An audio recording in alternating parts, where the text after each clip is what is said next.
संपूर्ण देशामध्ये राज्यामध्ये पेट्रोलचा दर चौथ्यांदा वाढल्यामुळं जर बघितलं तर कोल्हापूर जिल्ह्यामध्ये पेट्रोल डिझेल सुरळीतपणे वाटप केलं जाते। पण आपण जर बघितलं तर चौथ्यांदा हा पेट्रोल दर वाढल्यामुळं वाहनधारक सध्या मेटाकुटीला आले आहेत। त्यांचं महिन्याचं बजेट कोलमडलेलं आहे। आपल्याबरोबर काही वाहनधारक आहेत।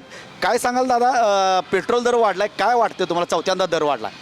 काय त्याचे परिणाम आता सर्वसामान्य माणसाच्या जीवनावर होत आहेत आणि महिन्याभराचं बजेट कोलमडत आहे आणि कमीत कमी वापर वाहनांचा करावा असं मोदींनी सांगितले, त्याप्रमाणे आपण कमीत कमी वापर केला पाहिजे। पण आता पेट्रोलचा दर चौथ्यांदा ह्या 10 दिवसामध्ये वाढले, त्यामुळे काय तुमचं बजेट जरा कोलमडलं असं वाटते? 100% बजेट कोलमडले, कारण पेट्रोलच असं नाही, डिझेलमध्ये पण वाढ आहे। त्यामुळं सर्वसामान्य लोकांच्या जीवनावर याचा परिणाम 100% होणार। आपण जर बघितलं तर अन्य काही वाहनधारक आहेत। काय सांगाल दादा, पेट्रोल दर चौथ्यांदा वाढले, काय वाटते तुम्हाला या महागाईबद्दल? काही सांगू शकत नाही। आपण जर बघितलं तर काही महिला आहेत, आपण त्यांच्याशी जाणून घेऊया की पेट्रोल दर वाढल्यामुळं ताई काय सांगाल, तुम्ही पेट्रोल टाकायला आलात आणि काय वाटते चौथ्यांदा पेट्रोलची दरवाढ झाली? सर, खूप दरवाढ झालेली आहे, काही परवडायच्या ह्याच्यातली नाही आहे। 112 म्हणजे खूपच आहे।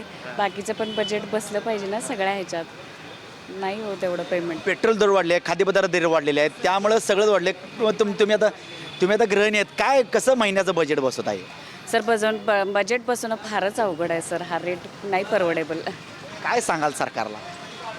माणसांच्या आवाक्यातले दर असावेत, जे सगळ्यांच्याच बजेटमध्ये बसतील, सर्वसामान्यांनाही ते पे करता येईल असे दर असावेत। पण ह्या गेल्या 10 दिवसामध्ये चौथ्यांदा पेट्रोल दर वाढलेला आहे, त्याबद्दल काय वाटतंय?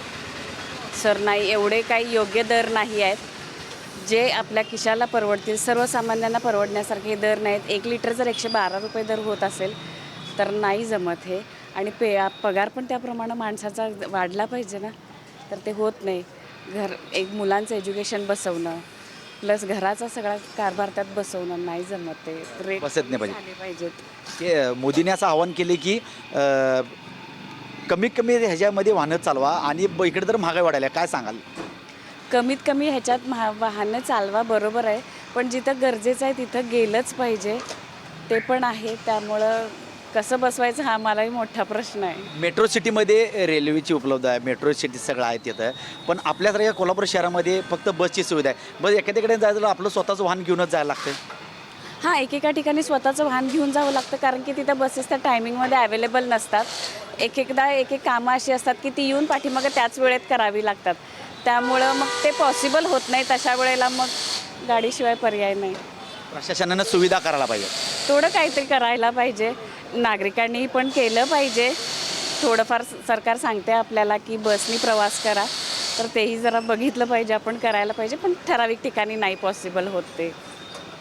आपल्याबरोबर पेट्रोल पंपावर पेट्रोल धारणाऱ्या एखाद्या महिलांनी सुद्धा सांगितलं आहे की आता सध्या आपल्याला महागाई परवडत नाही, त्या पद्धतीनं सरकारनं, केंद्र राज्य सरकारनं सुद्धा व्यवस्थित दर ठेवले पाहिजेत। कंबड मोडण्यात सध्या आमचेही पगार वाढत नाहीत, त्यामुळे कुठेतरी महागाई नियंत्रणात आणण्यात गरज आहे। जर बघितलं तर येणाऱ्या 10 दिवसामध्ये जवळजवळ चौथ्यांदा पेट्रोल वाढलेलं आहे। जर आपण जर बघितलं तर आज कोल्हापूरमध्ये 112 रुपये 19 पैसे पेट्रोलचा दर झालेला आहे, त्यामुळं कुठेतरी पेट्रोल दर स्थिर करावे अशी मागणी वाहनधारकातून होईल आहे। कॅमेरामॅन सूर्यवंशीसह मी साईनाथ जाधव, TV9 मराठी, कोल्हापूर।